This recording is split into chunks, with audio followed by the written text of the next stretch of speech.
हरे भरे जंगल में लालची आम वाला पके हुए आम बेच रहा था। पके हुए आम ले लो, मीठे ताजे आम ले लो। टुनटुनी चिड़िया कुछ ही दिन पहले अपने घोंसले में एक अंडा दी थी। सेठ चंदूलाल जंगल में दाना चुन रहा था। गोलू कबूतरी उसके पास गई, कही, सेठ जी, मेरे पति हर रोज आप कुछ कीजिए ना।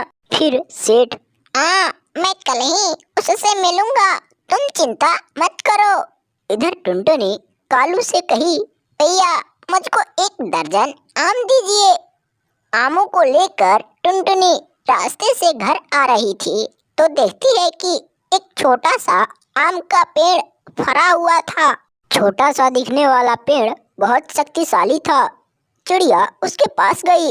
वाह, कितना सुंदर है और छोटा भी। उस बात को जंगल के सारे पक्षियों से बताई। सेठ बोला कि क्या टुनटुनी, तुम सही बोल रही हो, आज तक हमारे इस जंगल में कभी नहीं हुआ। उसकी पत्नी गोलू कबूतरी उसका इंतजार कर रही थी। शाम हो जाने तक गोलू घर नहीं आया। धीरे धीरे अंधेरा होने लगा।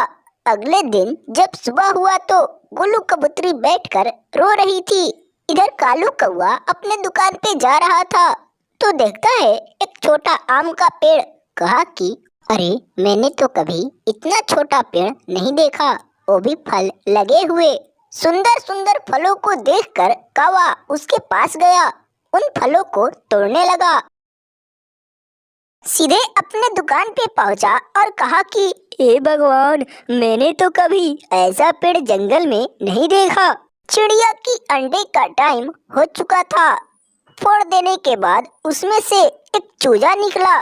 टुनटुनी उसको देखकर बहुत खुश हुई।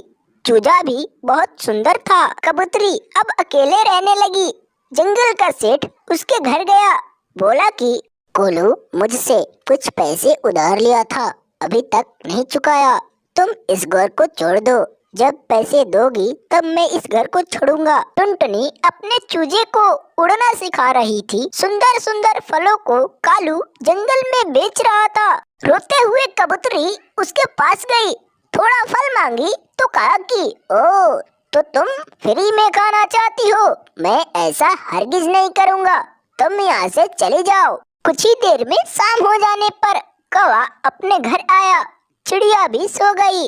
अगले दिन जब सुबह हुआ तो टुनटुनी बच्ची को लेकर दाना चुनने निकल पड़ी। चिड़िया का बच्चा थोड़ा ठीक ठाक उड़ रहा था। तभी देखती है वही जादुई पेड़। कही कि अरे, ये तो उसी दिन गायब हो चुका था, अब कहां से, क्यों, कैसे हो। अगर आपको हमारी यह वीडियो पसंद आया तो प्लीज हमारे इस वीडियो को एक लाइक जरूर करो और ऐसे ही टूनी चिड़िया की कहानी देखने के लिए हमारे इस चैनल को जरूर सब्सक्राइब करो। पूरी वीडियो देखने के लिए आपको धन्यवाद।